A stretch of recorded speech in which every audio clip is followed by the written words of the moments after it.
আখেরি বৈঠকে নসিহত পেশ করবেন আমিরুল মুজাহিদিন চরমনার হযরত বিশ্বাস হুজুর। আলহামদুলিল্লাহ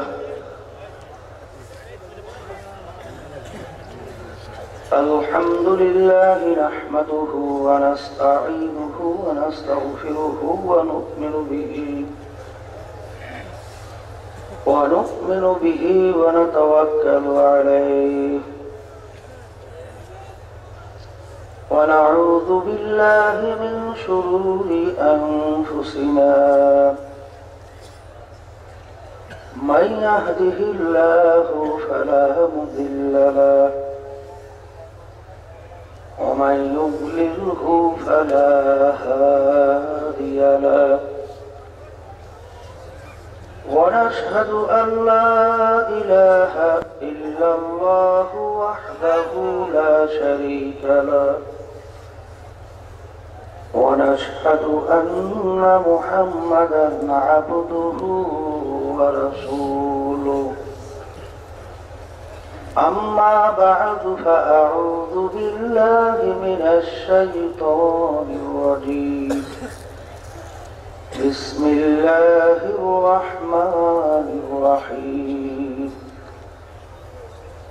يا أيها الذين آمنوا صلوا عليه وسلموا تسليما اللهم صل على سيدنا ونبينا شفيعنا وحبيبنا ومولانا محمد صلى الله عليه وعلى آله وأصحابه وبارك وسلم اللهم صل على سيدنا ونبينا شفيعنا وحبيبنا ومولانا محمد صلى الله عليه وعلى آله وأصحابه وبارك وسلم اللهم صل على سيدنا ونبينا شفيعنا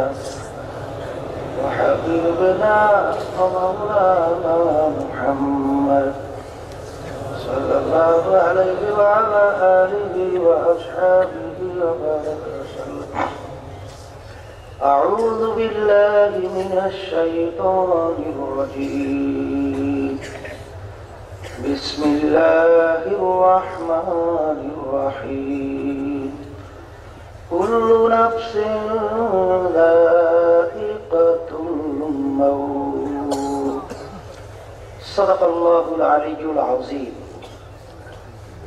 শুকরিয়া আদায় করতেছি মহান রব্বুল আলামিনের দরবারে। রব্বুল আলামিন আপনাকে আমাকে ফাল্গুন মাসের মাহফিলের শেষ দিন শেষ বৈঠকে সুস্থ সহি সালামতে রেখে বসার তিনি আলোচনা করার শোনার যে তৌফিক আল্লাহ দান করলেন, শুকরিয়া তার সবাই বলি আলহামদুলিল্লাহ।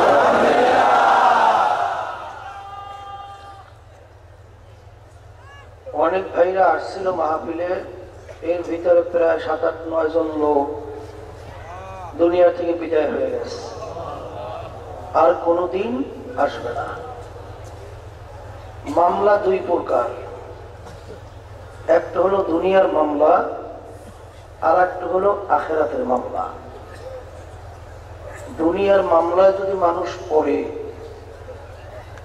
মামলার থেকে পরিত্রাণ বাঁচার জন্য উকিলের কাছে দৌড়ায়, টাকা পয়সা খরচ করে, অনেক সময় চেহারা পর্যন্ত বিবর্ণ হয়। যদি জিজ্ঞাসা করা হয়, ভাই আপনার চেহারা এরকম বিবর্ণ কেন? করে মামলায় পড়ছে। করে মামলায় পড়ছে তাতে কি হবে? করে জেল হওয়ার সম্ভাবনা আছে। আজকে দুনিয়ার জেলের ভয়, মামলার তদবিরের জন্য উকিলের কাছে দৌড়াদৌড়ি করলো, খাওয়া দাওয়া পর্যন্ত, ঘুম পর্যন্ত বিঘ্নত হলো। কিন্তু আপনার আমার সামনে যে আখিরাতের 5টা মামলা দাঁড় হয়ে আছে, এই মামলার তদবিরের জায়গাও কিন্তু দুনিয়া। কারণ আল্লাহ রসুল সাল্লাল্লাহু আলাইহি ওয়াসাল্লাম বলছেন, আর দুনিয়া মাজরাতুল আখিরাহ, এই দুনিয়াটাই হলো ওই আখিরাতের জিন্দেগি, ওই মামলার তদবিরের জায়গা। আর এই তদবিরের জন্য উকিল হলো হক্কানি উলামায়ে কেরাম। কিন্তু দেখা দৃষ্টিতে দেখা যায় অনেক ভাইরা এই আখিরাতের মামলার ব্যাপারে অনেকেই উলামায়ে কেরাম হক্কানির কাছে যায় না, পরামর্শও নেয় না। কথা ঠিক না? আমার আব্বাজান দাদাজান বলতেন, যেই মামলার তদবির নেয় ওই মামলারও কিন্তু খালাস নাই। এই মামলার তদবিরের জন্যই আমাদের যে তরিকা শোনেন, তরিকা মানে রাস্তা, আর যে পীর মুরিদি শোনেন, পীর মানে মুরব্বী। পীর একটা ফার্সি শব্দ, আরবিতে বলে মুরশেদ, বাংলা অর্থ পথ প্রদর্শক। আর মুরিদ কাকে বলে? যারা পীরের কথা অনুযায়ী চলার নিয়ত করছে। আমার আব্বাজান প্রায় বলতেন যে পীর আর কিছুই না, সে কোরআন এবং হাদিস অনুযায়ী আপনাকে পথ দেখাবে। ওই পথে চলা বা না চলার দায়িত্ব আপনার এবং আমার। উদ্দেশ্যে পৌঁছাবার মালিক হলো আল্লাহ। আপনি ঢাকা যাবেন, ঢাকা যাওয়ার বিভিন্ন মুখী পথ আছে। বিমানে যাওয়া যায়, লঞ্চে যাওয়া যায়, গাড়িতে যাওয়া যায়। অনেকে বলে, হুজুর আপনাদের আলেমদের ভিতরে এত মত পথ কেন? এত পথ মত মূল ব্যাপার হলো যে আল্লাহ রাব্বুল আলামিনের হুকুম ফরজ গুলো, ওয়াজিব গুলো, আল্লাহর নবীর তরিকা সুন্নাত, আমাদের এর উপরে আমল কইলে, ওই মামলার তদবির কইলেই কবরে যাওয়া লাগবে। এক এক উকিল মূল ওই মামলা থেকে পরিত্রাণ পাওয়ার জন্য এক একটা পরামর্শ দেয়। যে আপনি যদি বিমানে যাইতে পারেন, আপনি খুব তড়িৎ আপনি ঢাকা পৌঁছতে পারবেন। আর একজনের পরামর্শ, এইভাবে আপনি চললে তড়িৎ ওই অবস্থানে পৌঁছতে পারবেন। আমার আব্বাজান রাহমাতুল্লাহি আলাইহি বলতেন যে আমি যতক্ষণ পর্যন্ত কোরআন এবং হাদিস অনুযায়ী আপনাদেরকে পথ দেখাবো, ওই পর্যন্তই আমার কথা মানবেন। যখন কোরআন এবং হাদিসের বাহিরে আমি পথ দেখাবো, তখন আমার কথা মানা তো দূরের কথা, আমাদের থেকে সইরে যাওয়া আপনাদের জন্য ওয়াজিব।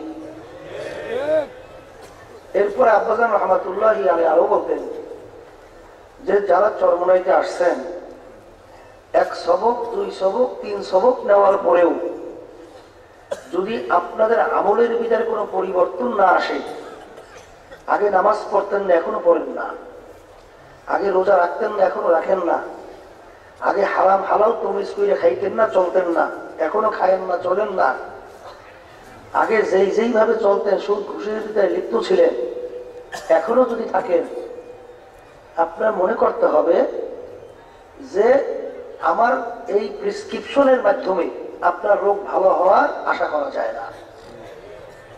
আপনি তাড়াতাড়ি এখান থেকে সরেন, যে কোনো আর এক ডাক্তারের কাছে যাইয়া পরামর্শ নিয়া আমাদের উদ্দেশ্য হলো এই আল্লাহর হুকুমগুলো ঠিক মতো আদায় করিয়া, রসুলের রাস্তা অনুযায়ী পুরোপুরি চলিয়া, নিজের জীবনকে সুন্নাত তরিকা অনুযায়ী চালাইয়া তারপর দুনিয়া থেকে বিদায় নিয়ে কবরে যাওয়া লাগবে।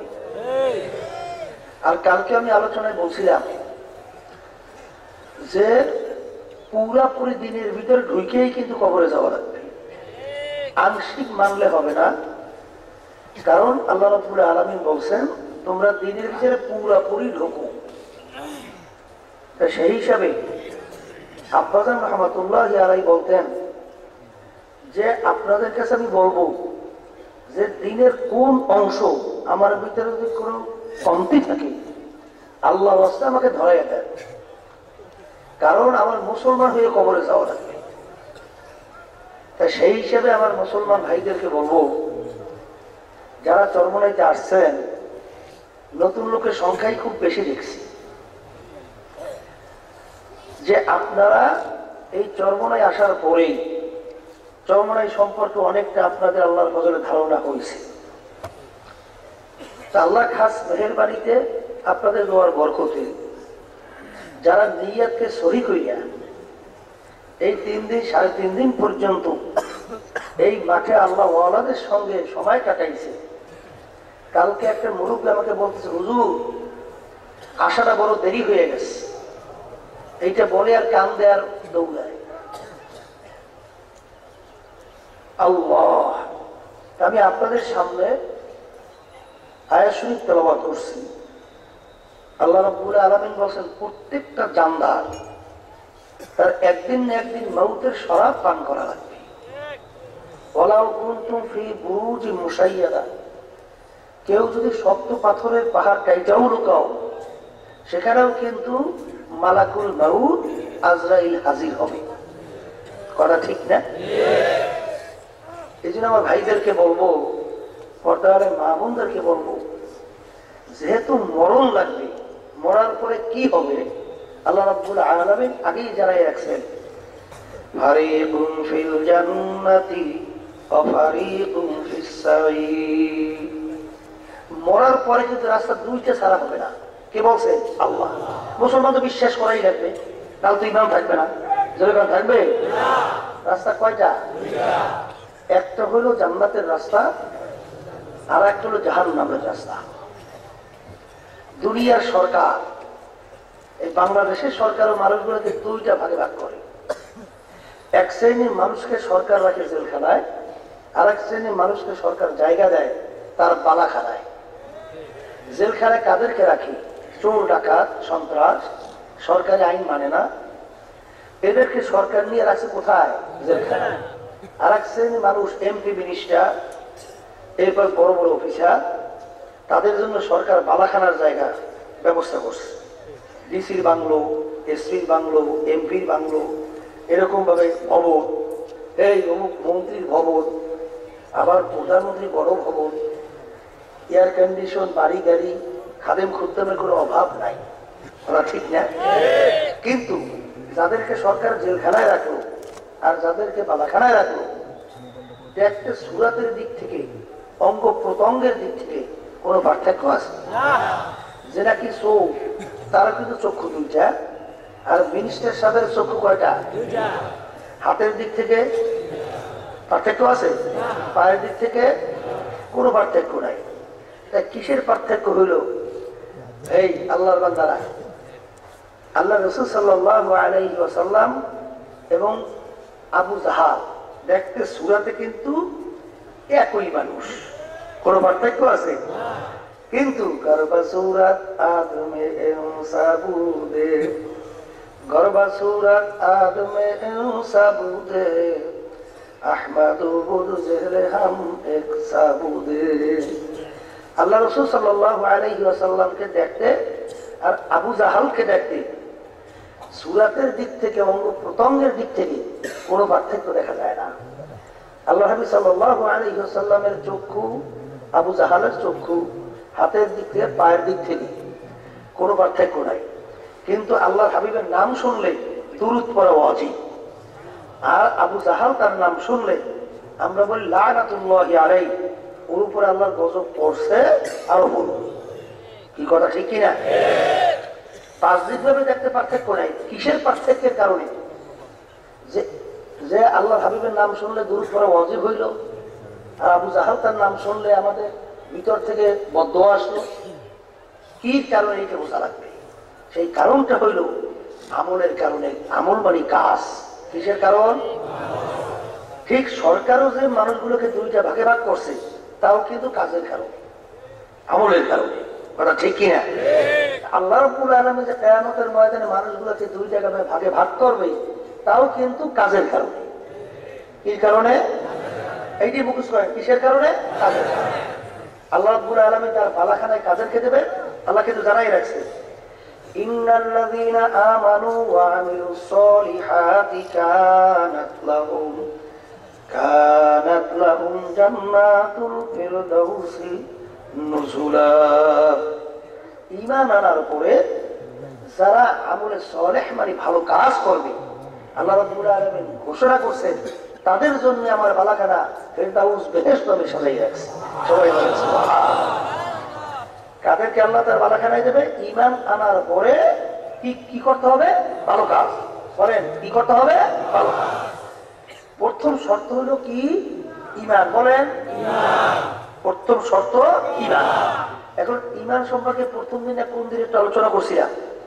ঈমান একটা আরবি শব্দ, বাংলা অর্থ হলো বিশ্বাস। বাংলা অর্থ বিশ্বাস। এই বিশ্বাস আবার 3 জিনিসের নাম। কয় জিনিস? মুখে স্বীকার করতে হবে, অন্তরে বিশ্বাস করা লাগবে, হুবাহু এটা কাজের দ্বারা প্রমাণ করে দেখানো লাগবে।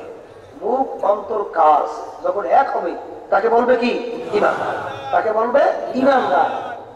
আমি কালকেও বলছিলাম, আজকেও শেষ বৈঠকে আমার বাজানদেরকে স্মরণ করাই দেওয়ার জন্য বলছি, বাজান ঈমান আছে তো আপনার ছোট্ট ভালো কাজ কাজে লাগবে। ঈমান যদি না থাকে আপনার বড় বড় কোনো ভালো কাজও কোনো কাজে লাগবে না। কারণ ভালো কাজ কাজে লাগার জন্য সর্বপ্রথম শর্ত হলো ঈমান থাকা লাগবে। ঠিক না? আপনার ঈমান আছে তো ছোট্ট কাজেই আল্লাহর ফজল করবে নাজাতের ওসিলা আল্লাহ বানাই যেতে পারে, পারে না? এই জন্য হাদিসের ভিতরে আসছে অনেক মুসল্লি নামাজ পড়ে কিন্তু তাদের ভিতরে ঈমান নাই। কি নাই? ফাওয়াইলুল লিল মুসাল্লি। আল্লাহ রাব্বুল আলামিন বলেন মুসল্লির জন্য ধ্বংস, ওর জন্য জাহান্নাম। নামাজ পড়ে কিন্তু ওর জন্য ধ্বংস। ঠিক ঈমানকে মজবুত করতে হবে। আর বাংলাদেশের অবস্থান কালকে আমি বলছিলাম, আজকেও শেষবারের মতো স্মরণ করাতে চাই, কেন এইটাই বড় মুসিবতে আছি। কথা ঠিক না? নামাজ পড়ে তাও ভালো, রোজা রাখে তাও ভালো, হজ করে আলহামদুলিল্লাহ তাও ভালো, আলেমুল আলমদের মহাব্বতের শেষ নাই। কিন্তু বর্তমানে বাংলাদেশের ভিতরে যে চলছে প্রচলিত গণতন্ত্র, যার প্রবক্তা আমেরিকার আব্রাহাম লিঙ্কন খ্রিস্টান প্রেসিডেন্ট, সে থিওরি দিয়েছিল government of the people, by the people, for the people. সমস্ত ক্ষমতার মালিক জনগণ। বর্তমান যে রাজনৈতিক দলগুলো আছে বাংলাদেশে, এরা কিন্তু এই প্রচলিত গণতন্ত্র, সমস্ত ক্ষমতার মালিক জনগণ, এইটা কিন্তু তারা লালন পালন করে, আর এইটা বিশ্বাস করে, আর এইটা প্রতিষ্ঠার জন্য চেষ্টা করে। যদি এইটা কেউ বুঝে শুনে এইটা সমর্থন করে, আর অনেকে বোঝে ওরা যে এই যে বর্তমানে যে ভোট কিন্তু একটা মারাত্মক ব্যাপার। কথা বোঝেন নাই? অনেকে তো গুরুত্বই নাই, কোন একটা সিল মেরে থুই আইছি, ওই সিলটার মাধ্যমে আদর্শ বাস্তবায়ন হয়। বলে কি বাস্তবায়ন হয়? সিলের মাধ্যমে কি বাস্তবায়ন হয়? আদর্শ বাস্তবায়ন হয়। বর্তমানে বাংলাদেশের ভিতরে আওয়ামী লীগ প্রতীক নিয়ে আসবে নৌকা, বিএনপি প্রতীক নিয়ে আসবে ধানের শীষ, জাতীয় পার্টি প্রতীক নিয়ে আসবে লাঙ্গল, এবং অন্যান্য দল প্রতীক নিয়ে আসবে অন্য, ইসলামী আন্দোলন বাংলাদেশ প্রতীক নিয়ে আসবে হাত পাখা। ঠিক কিনা? নৌকালারা কি কইবে? বলে আমরা শেখ মুজিবুর রহমানের আদর্শ বাস্তবায়ন করতে চাই। এই কথা ঠিক যাবে? আর ধানের শীষেরা কি বলবে? আমরা জিয়াউর রহমানের আদর্শ বাস্তবায়ন করতে চাই। আর লাঙ্গলারা কি কইবে? আমরা এরশাদ সাহেবের আদর্শ বাস্তবায়ন করতে চাই। আর হাত পা খালারা কি কইবে? আল্লাহ এবং আল্লাহর রাসূলের নীতি আদর্শ বাস্তবায়ন। তোমার কাছে সমর্থন চাইবে, তোমার সহযোগিতা চাইবে যে তুমি কোনটারে সমর্থন করো। কথা বোঝেন না? বোঝেন না? বলছে যে তুমি কি সমর্থন করো, এইটার মধ্যে সিল দাও। এইটার নাম হইল আদর্শ বাস্তবায়ন। ভোট মানে সহযোগিতা করা। এই আদর্শ বাস্তবায়নের জন্য আপনার ভোট হলো মাধ্যম। কথা বোঝেন নাই? এরপরে ভোট মানে সাক্ষী। ভোট কি? আমি সাক্ষী দিলাম আমি আল্লাহ এবং আল্লাহ রসুলের নীতি আদর্শ পছন্দ করি না, আমি পছন্দ করি জিয়াউর রহমানের আদর্শ, শেখ মুজিবুরের আদর্শ, আর ব্যক্তি এরশাদের আদর্শ। এর নাম হলো ভোট। ও চাইছে তো সিল মেরে ফিরেই নেই। এত সহজ মনে করেন? একটা সিলের মাধ্যমে ইমান যাইতেও পারে, থাকতেও পারে। এই জন্য ভাইদেরকে বলবো, আমার আব্বাজান রহমাতুল্লাহ আমাদের পাশে ঘুমাই রয়েছে। আমার আব্বাজান বলতেন, বাজান আমার জীবনে আমি ভোট দিছি মাত্র কয়েকটা, কারণ আমি চিন্তা ভাবনা করে দেখছি যে আমার কামাই আমি করি, আমার খাওন আমি খাই, আমি আমার সিলের মাধ্যমে ভোট দেওয়ার মাধ্যমে একজন এমপি হয়ে গেল, মন্ত্রী হয়ে গেল, চেয়ারম্যান হইল, হওয়ার পরেই যেটা আছে চুরি চুরি করছে, চুরি একশো সরকারি বা চুরি করে। এইবার এমপি হইলেই ক্ষমতা পাইছে। এরপরে এখন যত এই গোনা আছে, অশ্লীলতা আছে, বেশ্যাবৃত্তি লাইসেন্স দেওয়া শুরু করছে, মদের লাইসেন্স দেওয়া শুরু করছে, এরপর যাত্রা লাইসেন্স দেওয়া শুরু করছে, এবার পারমিশন দেওয়া শুরু করছে। এই যত সে আপনি এমপি হওয়ার পরে বা মন্ত্রী হওয়ার পরে যত গুনার কাজ করবে, প্রত্যেকটা একটা গুনার অংশ আপনার আমল নামায় জমা হবে। কি কথা ঠিক না ঠিক করছে? আপনাদের রহমতুল্লাহ বলতেন, বলে আমি এত ঠেকি নেই, আমার খাওয়ান আমি খাইয়া আর আমার কামাই আমি করিয়া, আমার কবরে আমি যাব, প্রশ্ন উত্তর আমি করি, আর আমার ভোটের মাধ্যমে ক্ষমতা পাইয়া এরপর চুরি করবে আর ইসলামের বিরুদ্ধে আইন পাস করবে, আর সেটা সহযোগিতা আমি করব, এই বোঝা আমি জানতে পারবো না। এই জন্য কত আমি ঠেকি নেই। এর নাম হলো বাজান ভোট। কথা বোঝেন নাই? যদি অনেকে কষ্ট পান জানি তো, অনেক বাবারা আসছেন বিভিন্ন দলে বিভিন্ন মুখী, তারপর আমাদের কথা বললেই দিতে হবে, মানেন বা না মানেন এটা বুঝবেন আল্লাহ সব, কিন্তু আমাদের বলার আমি বললেই এই কথা ঠিক না। এই জন্য বলছিলাম যে রাস্তা কয়টা হবে? দুইটা। একটা হলো বেহেশতের রাস্তা, আর একটা হলো জাহান্নামের রাস্তা। একটা হইলো আল্লাহর বালাখানার রাস্তা, আর একটা হইলো আল্লাহ জেলখানার রাস্তা। এখন এই চরমুনাই তরিকা, আপনারা জানেন এই তরিকার নাম হলো সিস্তিয়া সাবিরিয়া তরিকা। এই তরিকার 5টা ঔষধ আছে। আমার আব্বাজান রহমাতুল্লাহ বলতেন, দাদাজান বলতেন যে বাজার এই 5টা ঔষধ একটু ঠিক মতো পালন করে দেখো, যদি কোনো পরিবর্তন না আসে আমাদেরকে গালি দিও। কিন্তু আজ পর্যন্ত আল্লাহর ওলিদেরকে কেউ গালি দিতে পারছে? পারে তো নাই, বরঞ্চ আল্লাহর খাস মেহেরবাড়িতে তাদের জীবনের পরিবর্তন ঘটে। আগে তার নৌকাটা ছিল জাহান্নামমুখী, এখন নৌকা চলা শুরু করছে আল্লাহর ফজলে করবে বেহেশতমুখী। ঠিক না? মরণ যেহেতু লাগবে, আর আমি বিভিন্ন জায়গায় বলি, আজকেও স্মরণ করাই, কবরে কিন্তু কোনো দলাদলি আছে? কবরে কেউ যে যদি বলে আমি সরমনের মুড়ি, মাপ পাইবেন না। আমি অমুক দলের লোক, আমি অমুক ধনী, আমি পীর, আমি এমপি, আমি মিনিস্টার, কোন কোন এইসব পরিচয় চলবে না। যদি নাই চলে, আমার ভাইদেরকে বলবো সবাই যখন আল্লাহ নিয়েই আসছে, আল্লাহর কাছে দোয়া করতে থাকে, মাহমুদ গো সব ফুল কালাম আপনার হাতে, আপনি আমাদের দেলকে ঘুরাইয়া আপনার মুখী ঘুরিয়ে দেন। ওমর ফারুক রাদিয়াল্লাহু তাআলা জানেন, দেখেন আল্লাহ রাব্বুল আলামিন মুহূর্তের ভিতরে কেমন তার দেল ঘুরেছিল। কাফেরদের মিটিং হইতেছিল যে মুহাম্মদ সাল্লাল্লাহু আলাইহি ওয়াসাল্লামের মাথা কে কাইটে নিয়ে আসতে পারবে,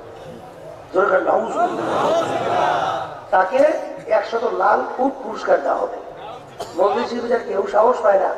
ওমর ফারুক রাদিয়াল্লাহু তাআলা খাপ থেকে তরবারি বের করে লাফাই দাঁড়াই গেছে, দাঁড়াই বসে আমি পারবো। তাকাই দেখলো যে ব্যক্তি তার হয়েছে পারবেও। এক একটা লোকের একটা আস্থা আছে না, এই কাফের অপেক্ষা করছে আল্লাহ হাবিবের মাথা কাটতে নিয়ে আসবে। পথের মধ্যে কি ঘটনা হয়েছে কথা বোঝেন? এই এত অনেকেই জানে, অল্প সময়ের ব্যবধান আল্লাহ রাব্বুল আলামিন তার দেলকে পুরো ঘুরাইয়া আল্লাহর হাবিবের দরবারে যেই তরবারি নিয়ে কতল করার জন্য গেছিলেন, সেই তরবারি সামনে রাখেই আল্লাহর হাবিব তো 2 উমরের ব্যাপারে দোয়া করছিলেন, আল্লাহ যে কোনো একজনকে আপনি দিনের জন্য কবুল করে। দোয়া তো কবুল হয়ে গেছে। ওদিকে উমর রাদিয়াল্লাহু আনহু আছে, সাহাবায়ে কেরামরা দাঁড় হয়ে গেছে যে খবরদার আজকে আর সাথ নাই, আজকে ওরা শেষ করবো যে কজন আছে। কিন্তু আল্লাহ রাসূল সাল্লাল্লাহু আলাইহি ওয়াসাল্লাম মিসকি হাসে, কারণ সে তো জানে যে ওমর তো সোজা হয়ে যাইতে আইসে আল্লাহ হাবিবের সাথে তরবারি ফেলাই দিতেছে, ইয়া রাসূলুল্লাহ হাবিবাল্লাহ, এই আমাকে কলেমা পড়ার মুসলমান বানান। এই মুসলমান বানাইয়ে ওই তরবারি নিয়েই প্রথম রাজপথে নাই না, প্রথম দিনের প্রকাশে দাওয়াত নিয়ে বলছিলেন, এ কাফেরেরা তোরা কে আসান, পারলে উমরের সামনে আস। আমি উমর মুসলমান হয়ে গেছি। স্ত্রী বিধবা করতে চাও কে, তাহলে আমি উমরের সামনে আস। সন্তান এতিম করতে চাও কে, তাহলে আমি উমরের সামনে আস। মুহূর্তের ভিতরে আল্লাহ রাব্বুল আলামিন তার দিলের পরিবর্তন ঘটাইয়া এই দিলটা আল্লাহ মুখী পেয়ে গেছে। এই জন্য সবসময় দোয়া করতে হয়, রব্বানা লা তুযিগ কুলুবানা বা'দা ইয হাদাইতানা ওয়া হাব লানা মিন লাদুনকা রাহমা ইন্নাকা আনতাল ওয়াহ্হাব। মাবুদ, আপনি আমাকে হেদায়েত নসিব করার পরে গোমরা করিলেন না। আর সবসময় আমার কাছে দোয়া করতে হয়, মাবুদ গো, দয়াময় করিয়া আপনি আমাকে এই হেদায়েত দান করেন। কারণ আল্লাহর কাছে তো চাওয়া লাগবে, না চাইলে কি এমনি গাছ লাগাইয়ে তো তারপর ফলের আশা করা যায়। বিবাহ করার পরে তো সন্তানের আশা করা যায়, কথা ঠিক কিনা? আল্লাহর কাছে হেদায়েত চাইলে তো হেদায়েত পাওয়ার আশা করা যায়, না চাইলে পাইবেন না। এটা আল্লাহর সুন্নাহ তরিকা। পূজারী কালী ইব্রাহিম সাহেব রহমতুল্লাহ তাকে একজন প্রশ্ন করছিল, হুজুর হেদায়েত আল্লাহর হাতে রাখলেন কেন? হুজুর বলছিলেন যে হেদায়েত হলো সবচেয়ে বড় নেয়ামত। আল্লাহ চায় বান্দামতি আমার কাছে হেদায়েত চাক, আমি দিয়ে দেবো। আল্লাহর কাছে হেদায়েত চাওয়া লাগবে, কথা ঠিক না? এই জন্য আমার ভাইদেরকে বলবো, যারা শর্মাইতে আসছেন, রাস্তা কিন্তু দুইটা, এই দুই রাস্তার বাইরে আর কোন রাস্তা নাই। একটা হইল ঈমান আনার পরে আমলে সলে কইরা যারা দুনিয়া থেকে বিদায় হইতে পারবেন, তাদের জন্য আল্লাহ ফেরদাউস বেহেশত সাজাই রাখছে। আর যারা নাকি ঈমানও আনবেন না আর ভালো কাজও করবেন না, তারা কিন্তু বাজান দুনিয়া থেকে যদি বিদায় নিয়ে কবরে যাই একবার ঠগেন। আমি বারবার বলি, আপনারা বলতেন যে দুনিয়ার ম্যাজিস্ট্রেট কোর্টে ফেল করলে আবার আপিলের জায়গা জজ কোর্ট, সেখানে ফেল করলে হাইকোর্ট, সেখানে ফেল করলে সুপ্রিম কোর্ট, সেখানে ফেল করলে প্রেসিডেন্ট কোর্ট, সেখানে ফেল করলে আন্তর্জাতিক কোর্ট, এরকম ধাপ ভাই ধাপ দুনিয়াতে অনেক আপিলের জায়গা আছে। কিন্তু হে কবরের যাত্রীরা, যদি খোদা না খাস্তা একবার যদি কেউ কবরের মামলায় ফেল করে, হাসরের মামলায় ফেল করে, এই কিয়ামতের ময়দানের মামলায় ফেল করে, মিজান পুলসিরাতের মামলায় ফেল করে, দ্বিতীয়বার কিন্তু দুনিয়াতে আপিলের আর সুযোগ নেয়। এই জন্য কবি বলছিলেন, দেখলে আয় কিস্তি বা কিস্তি আপনা দেখলো, দেখলে আয় কিস্তি বা কিস্তি আপনা দেখলো, গহরে দরিয়া কি अंदर কিস্তি ডালো যাবে দো। হে নৌকার মাঝি, তোমার নৌকা নিয়ে এখন নদীর কিনারায় আছো। মাঝি রে, তোমার সামনে কিন্তু ভয়ানক সমুদ্র, সমুদ্রের ভিতরে তুফান উঠে গেছে। তোমার নদীর ওপার নৌকা নিয়ে পাড়িও জমানো লাগবে। কিন্তু ও মাঝি, নদীর কিনারে থাকা অবস্থায় তোমার নৌকার পরীক্ষা কইরা দেখো, তোমার নৌকার পাল মস্তুর ভালো আছে কিনা, তোমার নৌকার দাঁড় বইটা ভালো আছে কিনা, তোমার নৌকার তক্তা ভালো আছে কিনা। যদি খোদা না খাস্তা মাঝি, যদি পচা তক্তার নৌকা নিয়া যদি শহীদ তোমার তুফানের ভিতরে নদীতে পারি জমাও, যখন তোমার পচা তক্তার মধ্যে তুফানের ভিতরে ঠাস ঠাস করে বাড়ি দিবে, ও বাজি, তোমার এই পচা তক্তার নৌকা ওই সমুদ্রে টেকলো না, আর তুমি বুঝি নদীর ওপারও যাইতে পারবা না। কবি বলতেছেন, ও 3.5 নৌকার মাঝির দলেরা, ও রেজাউল করিম 3.5 নৌকার মাঝি, ও রহিমা খাতুন 3.5 নৌকার মাঝি, ও আব্দুল করিম 3.5 নৌকার মাঝি। এই দুনিয়াটা হইল নদীর কিনারা। এই নদীর কিনারে থাকা অবস্থায় ও মাঝি, একটু পরীক্ষা কইরা দেখো, তোমার ইমানের অবস্থান দেখো।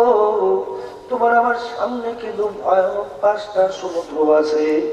মওত এক সমুদ্র, কবর এক সমুদ্র, মিজান পুলসিরাত কিয়ামতের ময়দান এক সমুদ্র। আল্লাহ, এই সমুদ্রের ভিতরে 3.5 নৌকা নিয়ে পাড়ি জমানো লাগবে। ও মাঝি, দুনিয়া থাকো অবস্থায় পরীক্ষা নিরীক্ষা কইরা দেখো, তোমার নামাজের ইমান কেমন মজবুত আছে, তোমার রোজার ইমান কেমন মজবুত আছে, তোমার পর্দার ইমান কেমন মজবুত আছে, তোমার হারাম হালাল তমিজ করার ইমান কেমন মজবুত আছে, বাজান তোমার সুন্নতের উপরে ইমান কেমন মজবুত আছে? যদি খোদা না কাজটা হালকা ইমান নিয়া যদি ওই সমুদ্রের পানি জমাইয়া বসো, তোমার আমার পিছনে আমার মাওলার হুকুম হাত পাইতে রইছে। যখন আমার মাওলা বলবেন আজরাইল ধর, ওই অবস্থায় যদি মৌতের বিছানায় পেটখানা বাসাইয়া দাও, বাজান রে, যত ডাক্তার কবিরা চেষ্টা করুক না কেন, যত স্যালাইন পুশ করুক না কেন, যত ধরনের দুনিয়ার টাকা পয়সা অর্থ ক্ষমতা প্রয়োগ করুক না কেন, বাজান রাখতে কিন্তু আর পারবে না। ও মাঝে অবস্থায় যদি শরীরের ভিতর থেকে রুহটা বের হইয়া যায়, এখন দুনিয়ার অবস্থা একটু তালাশ করে দেখো। আরে আল্লাহ আল্লাহ আল্লাহ, এখন তাকাই দেখো, কই তোমার টাকার গরম, কই তোমার ক্ষমতার গরম, কই তোমার মেম্বারগিরি, কই তোমার চেয়ারম্যানগিরি, কই তোমার এমপিগিরি, কই তোমার আল্লাহু আকবার, কই তোমার পীরগিরি, কই তোমার মুক্তিগিরি, কই তোমার বর্মেয়াগিরি, কই তোমার বংশের গরম, কই তোমার সৌন্দর্যের গরম। এখন তাকাইয়া দেখো কেমন দেখা যায়। সাদা তিনটা কাপড় দিয়া প্যান দিয়া ভাড়াইয়া রাখা, মাথার মধ্যে মাজার মধ্যে পায়ের মধ্যে বান দিয়া পেটে কইরা ফেলাইয়া রাখবে। এখন মনকে বলো যে মন রে, যেই টাকার জন্য হারামকে হারাম বলো নাই, ঘুষকে ঘুষ বলো নাই, সুদকে সুদ বলো নাই, মিথ্যা বলতেও চিন্তা করো নাই, সরকারি মাল লুটপাট করতেও চিন্তা করো নাই। ও তোমার টাকা কই, এত টাকা রাখবা কোথায়, কাপড়ে এখন মন যদি নরম না হয়, মনকে বোঝরে মন মাথার বান্ধে বুঝা গেল রে মন, আর কোন দিন মাথা না শক্তি মাজার বান্ধে বুঝা গেল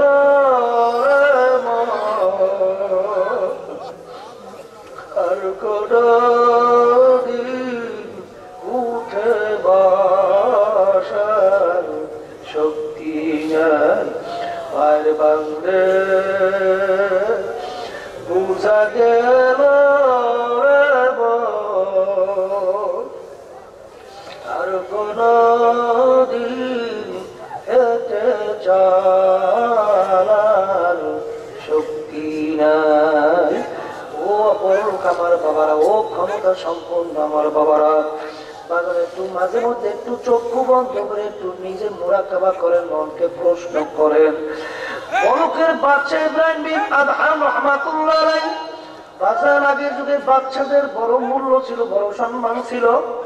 আখারে এক রাস্তার ফকির মুসাফির রাজদরবারে যাইয়া বলে, বাদশা আপনার এই মুসাফির খানা আমি একটু থাকতে চাই।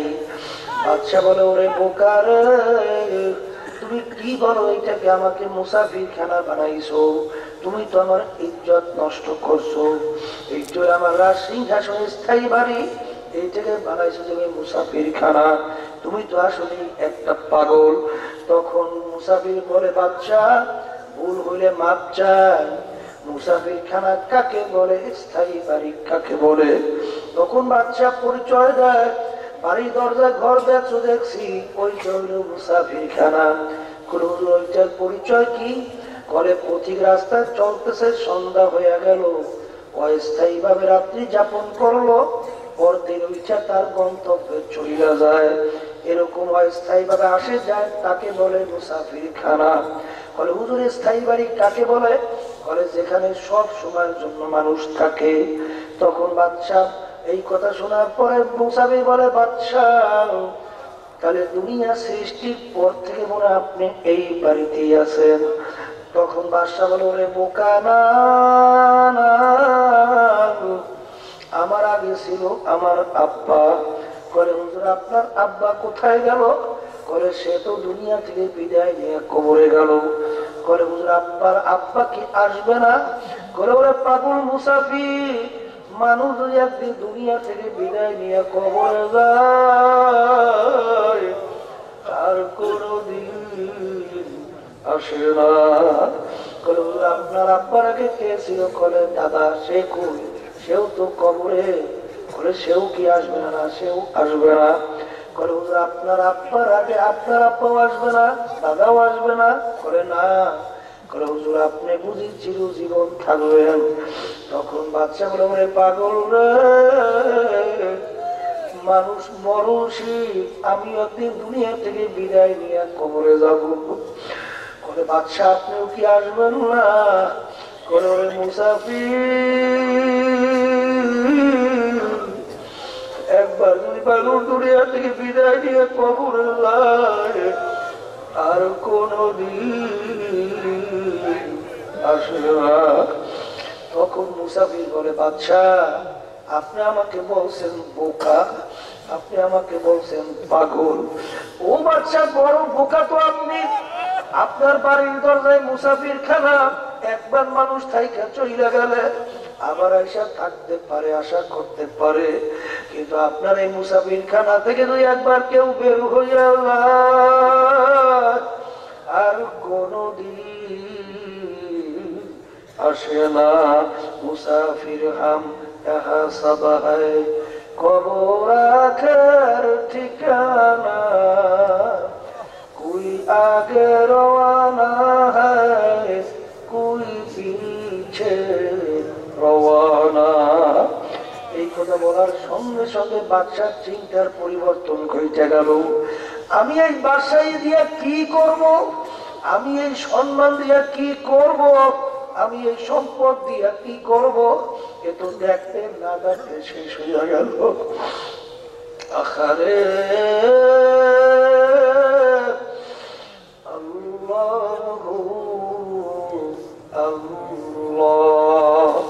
যখন চিন্তার পরিবর্তন ঘটে গেল, বাদশা তার বাদশাহী ভাইরা চাইরা নাই না গেল আখিরাতের স্থায়ী বাড়ি তালাশ করার জন্য। এমন ভাবে তালাশ কইরা কামাই করলো, কিয়ামত পর্যন্ত মানুষ তার নাম স্মরণ করতে থাকবে। হে দুনিয়ার পাগল আমার বাবারা, ও দুনিয়া আমার বাবারা, যারা দুনিয়ার পাগল হয়েছে, সম্পদের পাগল হয়েছেন, যারা সম্মানের পাগল হয়েছেন, ধর্মের পাগল হয়েছেন, বাজার আমার আপনাদের একটা উদাহরণ দিয়া বলতেন, ডাকাতের দলের সর্দার থাকে, তার কত পাওয়ার, কত তার সম্মান। দলীয় লোক যদি কোনো অন্যায় করে অনেক সময় গুলি করেও মাইরা ফেলে, ফালাইয়া লাথি মারে পাড়ায়। ওর এই মাতুব্বাড়ি সর্দারি কতক্ষণ? পুলিশের হাতে অ্যারেস্ট হওয়ার আগ পর্যন্ত। যখন পুলিশের হাতে অ্যারেস্ট হইয়া যায়, যখন ফালাইয়া বুট দিয়ে লাথি মারে পাড়ায়, আল্লাহ যখন ব্যাগ দিয়া পিড়াইতে পিড়াইতে হাড্ডি গুড়ি ভেঙে ফেলায়, কোথায় যাবে ওর সারগিরি, কোথায় যাবে আর বর্মেয়াগিরি, মুহূর্তের মধ্যে শেষ হইয়া যায়। আজকে চক্ষু খোলা দুনিয়ার মধ্যে অনেকে আমরা অনেক পরিচয় দিয়ে চলি, কিন্তু এই মাতুব্বাড়ি সরকারি টাকার বড়, সম্মানের বড় কয়দিন। একটু মাঝে মধ্যে একটু চিন্তা করো বাজার। আর এই চিন্তা করার শক্তি আমার মাওলা মানুষকে দান করছে, পশুর মধ্যে চিন্তা করার শক্তি দেয় নাই। এই জন্য যারা নাকি চিন্তা করবে তারাই হলো মানুষ, আর যাদের ভিতরে চিন্তা নাই ওরা কিন্তু মানুষের সুরাতে পশু। মানুষ চিন্তা করবে আমাকে কে বানাইলো, কেন বানাইলো, ছিলাম কোথায়, আছি কোথায়, রওনা করলাম কোথায়, আমার মা কোথায় গেল, আব্বা কোথায় গেল, আমার দাদা দাদু কোথায় গেল, আত্মীয় স্বজন কোথায় গেল। আরে কত লোক দেখলাম সমাজের ভিতরে, আজ তাকে দেখা যায় না। এমন একদিন আসবে যেদিন দুনিয়ার সবকিছু থাকবে, তুমি আর আমি আর থাকবো না। ওই দিন একটু মনকে বুঝাও রে মন। ফেরাউন মাওলার সঙ্গে চ্যালেঞ্জ দিয়ে দুনিয়ায় খোদাই দাবি করছিল, ও ফেরাউনের পাত্তা পাওয়া যায় না। সাদ্দাত মাওলার সঙ্গে চ্যালেঞ্জ করছিল, ওই সাদ্দাতের কোনো পাত্তা পাওয়া যায় না। নমরুদ মাওলার সঙ্গে চ্যালেঞ্জ করে তার খলিল ইব্রাহিমকে আগুনে ফালাইলো, ওই নমরুদের পাত্তাও পাওয়া যায় না। বাজারে বাংলাদেশে বড় বড় নেতারা যাদের ওঙ্কারে মনে হয় বাংলার জমি থরথর করে কাঁপতো, আজকে হাইকোর্টের মাজারে পইরা রইছে। ওই একজন দিনদার আল্লাহওয়ালা মানুষ, ওদের কবরের পাশে একটু সালামও দেয় না। আরে আর যাইয়ে দেখো এই পটুয়াখালী মির্জাগঞ্জের নদীর কিনারে ঘুমাইয়া রইছে। বাজান আল্লাহু আকবার, আল্লাহু আকবার, আল্লাহু আকবার। ওই যাইয়া দেখো ইয়ারউদ্দিন সাহেব রাহমাতুল্লাহ আলাইহি, তিনি একজন পেঁয়াজ রসুন আদা বিক্রি করত। যাইয়া দেখো লক্ষ লক্ষ মানুষ তার কবরের পাশে যায়, দু চোখের পানি ফালায় দোয়া করে সালাম দেয়। যাইয়া দেখো বাজার বাগেরহাটে খান জাহান আলী রহমাতুল্লাহ আলাইহি, লক্ষ লক্ষ মানুষ কবরের পাশে যায়, সালাম দেয়, দোয়া করে। যাইয়া দেখো চিটাগাঙের মাটিতে ঘুমাইয়া রয়েছে আমানুর শাহ রহমাতুল্লাহ আলাইহি, তিনি একজন জজের চাপরাশি ছিল। জজ বিচার করত, তার মাথার উপরে পাখাটাই না বাতাস করত, জজের খবরও নাই। আর জজের চাপরাশি কিয়ামত পর্যন্ত মানুষ তার জন্য দোয়া করবে, সালাম দেবে। বাজান যাইয়া দেখো সিলেট মাটিতে ঘুমায় আছে শাহজালাল রহমাতুল্লাহ আলাইহি, বাজান কত মানুষ যায়, সালাম দেয়, দোয়া করে।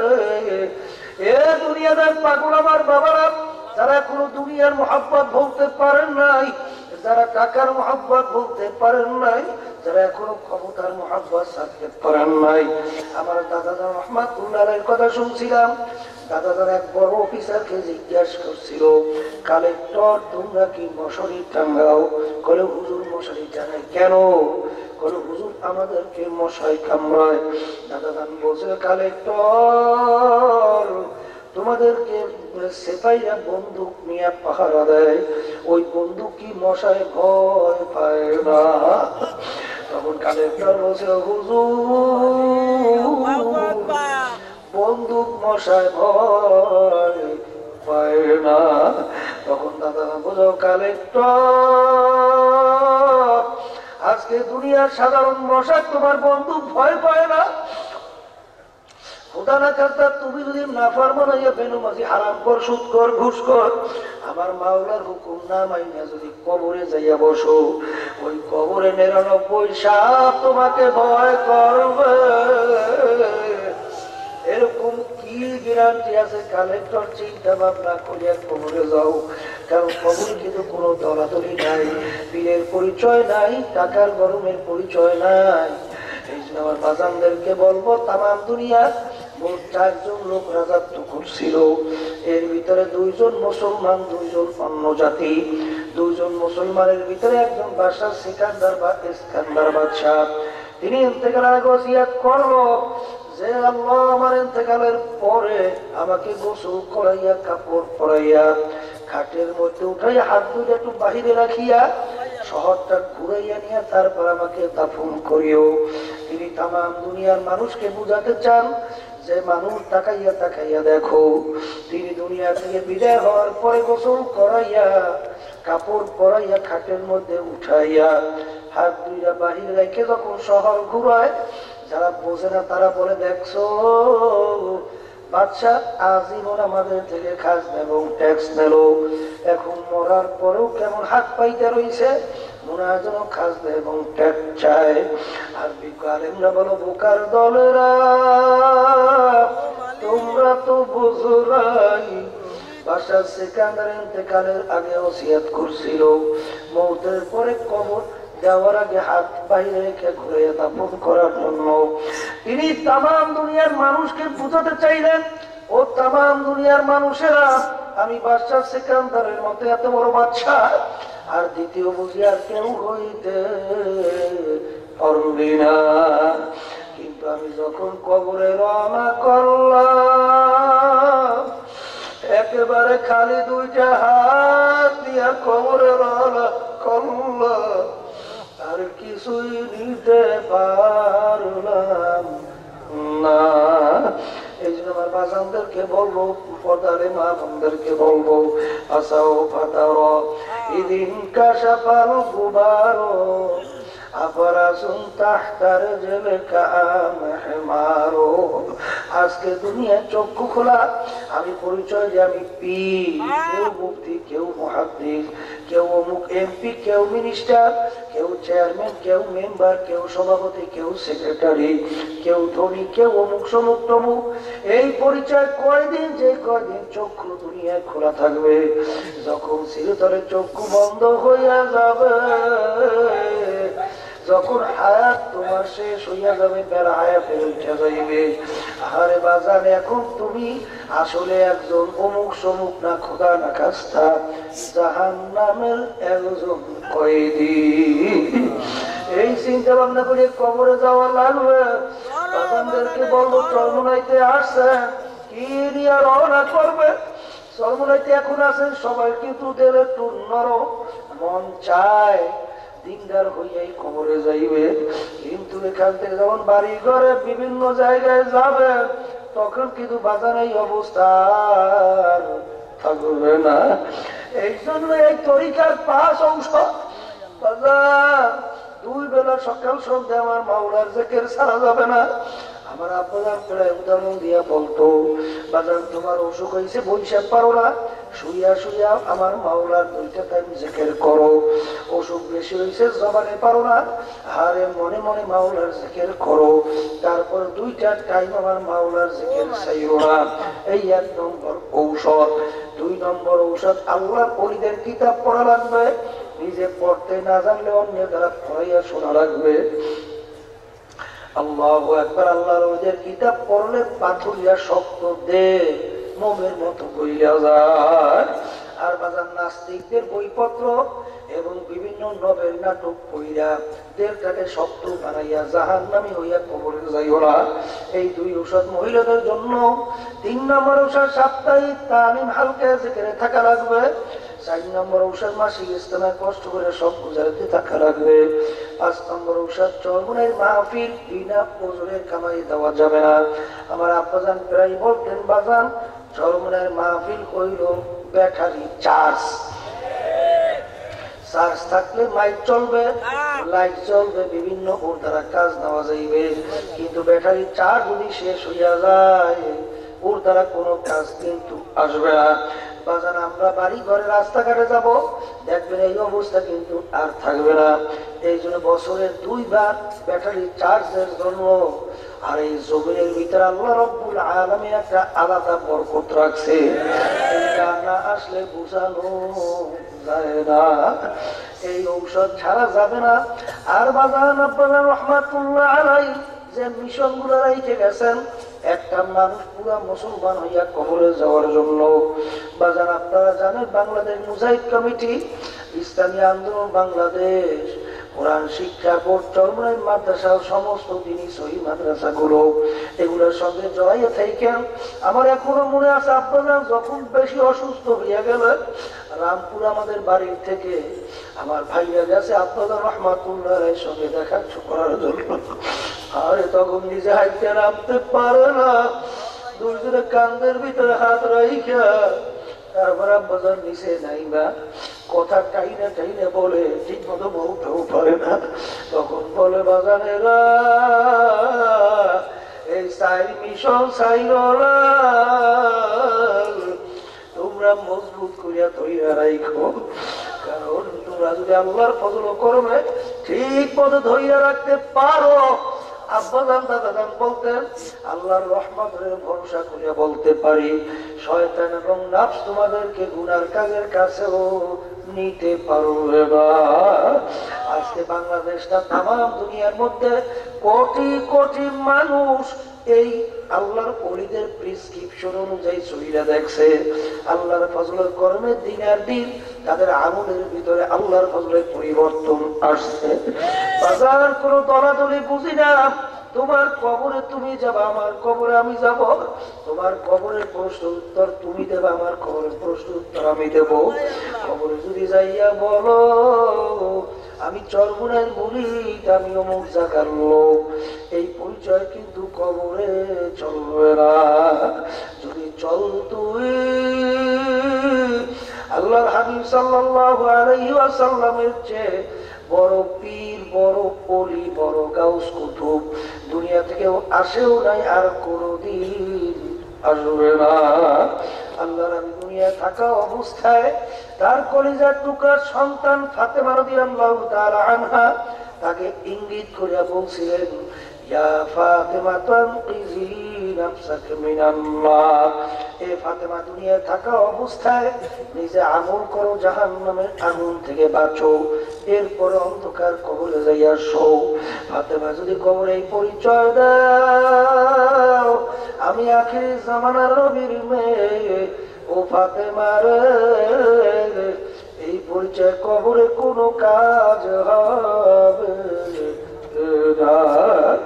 শরীয়তের ব্যাপারে কোনো বাপ নাই, মা নাই, কোনো দল নাই, কোনো ছেলে নাই, মেয়ে নাই, বাজান কোনো দল ফল কিচ্ছু নাই। বাজান যে আমাকে পুরোপুরি শরীয়তের ভিতরে চলতে পরামর্শ দেবে সে হলো প্রকৃত আমার বন্ধু। বলেন কথা ঠিক কিনা? দল দিয়ে আমি কি করবো বাজান রে, এটা কিন্তু মুসলমানের চিন্তা করা লাগবে, সেই অনুযায়ী কিন্তু চলা লাগবে। আর যারা নাকি আজকে দুনিয়ার মহাব্বতে পড়ছেন, হুব্বুদ দুনিয়ার অসুকুল্লি খতিয়াতি, সমস্ত গুনার মূলই হলো দুনিয়ার মহাব্বত।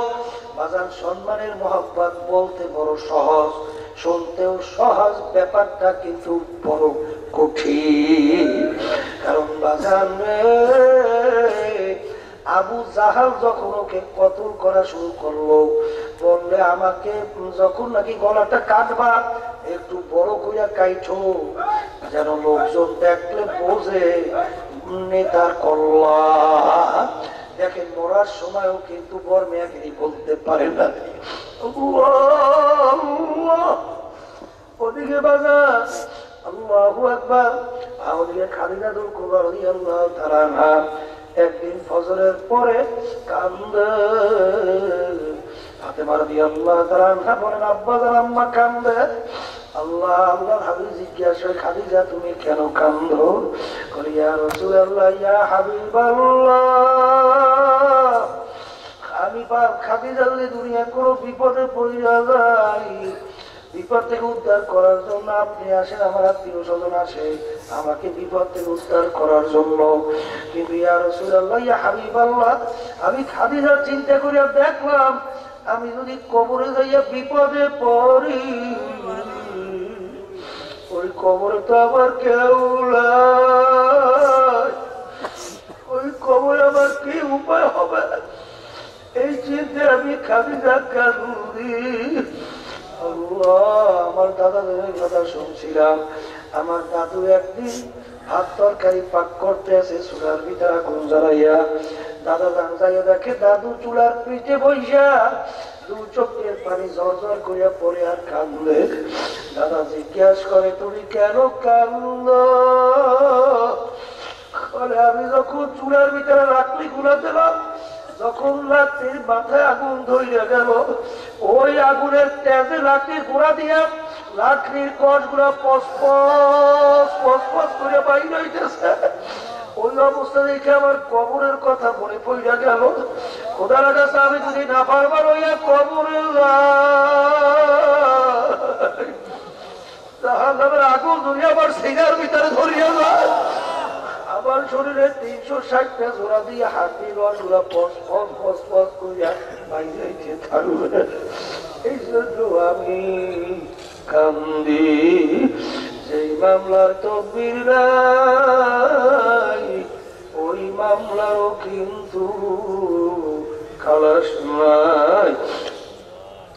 এই সব ভাইদেরকে বলো, পর্দালে মানুষদেরকে বলবো, বাজার সব তো শেষ হয়ে গেল, দুনিয়া দুনিয়া দুনিয়া করতে করতে। ও দুনিয়া একটু মাঝে মধ্যে একটু চিন্তা করো বাজার, কবে সেদিন কেন ল্যান্ড হয়ে দৌড়দৌড়ি করলাম, এখন আমার তো পরিষ্কার মনে আছে। এখন তো আল্লাহু আকবার, আল্লাহ অনেকের তো দাড়িগুলা কাঁচা পাইকা সাদা হইয়া গেল, অনেকের চুলগুলা পাইকা সাদা হইয়া গেল, অনেকের দাগগুলা পইরা বকরা হইয়া গেল, ও দেখতে না দেখতে শেষ হইয়া গেল।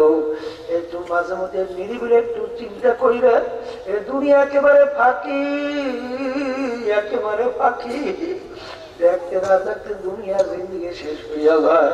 আর যেই দুনিয়ার পিছনে পইরা আমার মাওলার হুকুম ঠিক মতো মানতে পারেন না, দলের নেতা নেত্রীর পিছনে ছাড়তে পারেন না, কোন দুনিয়া, যেই দুনিয়া তোমাকে আমাকে একদিন লাথি মারিয়া কবরের মধ্যে ফুয়াইয়া দেবে।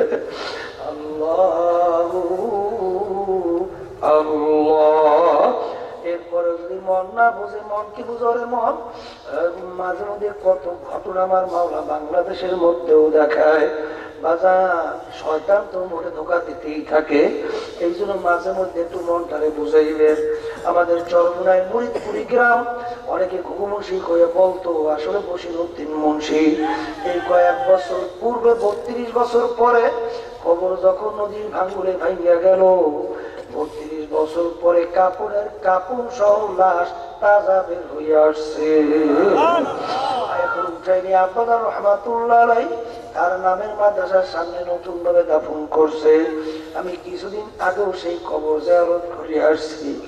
যারা উঠাইছে তাদের ভিতরে একজন আমাকে বললো, হুজুর মুখ থেকে কাপড় সরাইয়া দেখছি, হুজুর 32 বছর পরে ওই যে মুখের ভিতরে দাড়িতে মেহেন্দি লাগাইছে, এখনো লাল চকচক চকচক করতে আছে।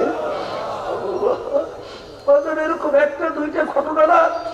আমি এই বছর হজে গেছিলাম, চরমনের একজন মুজাহিদ আমাকে বলতেছিল, হুজুর আমার এক বন্ধু জান্নাতুল বাকির ভিতরে কবর খোদার কাজ করে, হুজুর সে আমাকে বলছে জান্নাতুল বাকির ভিতরে সিংহবাগ কবরের মধ্যে লাশ মুবারক একেবারে আনাম তাজা পড়িয়া রয়েছে।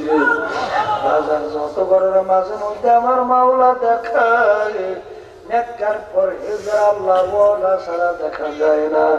আমার কত কবরে আগুন দেখা যায়, সাপ দেখা যায়, কত কবরে নাফরমানের চেহারা শুয়ারের চেহারা হইয়া পড়িয়া রয়েছে, আর কত নাফরমানের জিব্বারা টাজা নাভিস্থান পর্যন্ত ঝুলাইয়া রাখছে। যত দুর্ঘটনা মাঝে মধ্যে দেখা যায়, আর বেনমাজি হারাম কর, সুদখোর, ঘুষখোর, নাফরমান ছাড়াও কিন্তু দেখা যায় না। আর সবসময় মন কি বুঝে, ওরে মন দুনিয়ার কাছে একটা সময় নির্ধারণ আছে, কিন্তু তোমার আমার কবরে যাওয়ার কোন সময় নির্ধারণ নাই, নিঃশ্বাসের বিশ্বাস নাই, সেকেন্ডের কিন্তু কোনো ভরসা নাই। এই আমার যেই বাবারা আসছিল, আরে তারা তো বুঝে নাই যে আর বাড়িতে যাত অবস্থায় যাইতে পারবে না। আমরা লাশ কাপড় বাইরে প্যাকেট করিয়া পাঠাইয়া দিলাম। এই বাংলাদেশের ভিতরে কয়েকদিন এক ডিসি সাহেব মোবাইলে কথা বলতে আছে, হাঁটতে আছে, হাঁটতে আছে, হঠাৎ ওই অবস্থায় ঘুরে পড়ে গেছে, দেখে ডিসি আর দুনিয়াতে নাই। এরকম কত ঘটনা, আরে এই কথা কইয়া আসলাম, এরপর শুনি নাই। বাজার চরমুনায় বুঝাইছিল মুরাদি ইউনিয়নের সদর সাহেব, আমি দুমকি মাহফিল করতেছিলাম মাঠে, আয়েশারের নামাজে 2 রাকাত নামাজ পড়ছে শুনছি, প্রথম না জানি দ্বিতীয় সেজদায় গেল। এরপর খবর আসলো আল্লাহ বান্দা দুনিয়াতে নাই। আমি তাড়াহুড়া করে দেখতে গেলাম, যাই দেখি মনে হয় ঘুমাইয়া রয়েছে। বাজার এরকম কিন্তু একদিন সবাই যাওয়া লাগবে। এই জন্য আমার বাজানদেরকে বলবো, মাঝে মধ্যে বসে একটু নিরিবিলি মোরাকাবা করো। ও দুনিয়ার পিছনে পড়ছি, আর কোন ক্ষমতার পিছনে পড়ছি, কোন নফসের গোলামিতে পড়ছি। বাজান মনকে বোঝানো লাগবে, রে মন আরে দুনিয়া কিন্তু ক্ষণস্থায়ী, আখিরাত হলো স্থায়ী, যার শুরু আছে কোনদিন শেষ নাই। এই জন্য আমার বাজানদেরকে বলবো, চরমনাই থেকে যখন রওনা করিয়া যাবেন, মনকে পুরাপুরি স্থির করে রাখ। ওরে নফস, জীবনটা তো বেহুদা কাইটে গেল, মাওলা যখন চরমনাই জমিনে নিয়ে আসছে, বাকি জীবন আমার মাওলা গোলামি করিয়া তারপর কবরে যাব। আরে আমি টাকা দিয়া ক্ষমতা দিয়া কি করব, আমার মাওলা আমাকে ভালো বলে কিনা এইটা আমার চিন্তা করি, এই কবরে যাওয়া লাগবে। আর এই পাঁচ ঔষধ চাইলেন না। খবরদার খবরদার বাজার, আমরা নিয়ম অনুযায়ী আপনাদেরকে পরামর্শ দিলাম, যে পরামর্শ অনুযায়ী চলবেন আল্লাহর ফজলে কামিয়াব হয়ে যাবেন। আর যারা চলবেন না তাদের কপালটা নিজেদের নিজেরা পড়বেন। আমাদের করার কিছু নাই। এখন মাওলা পাকের একটু শের জিকির করো। মাবুদ গো, আর কোনদিন মাঠে আসতে পারি কিনা জানি না।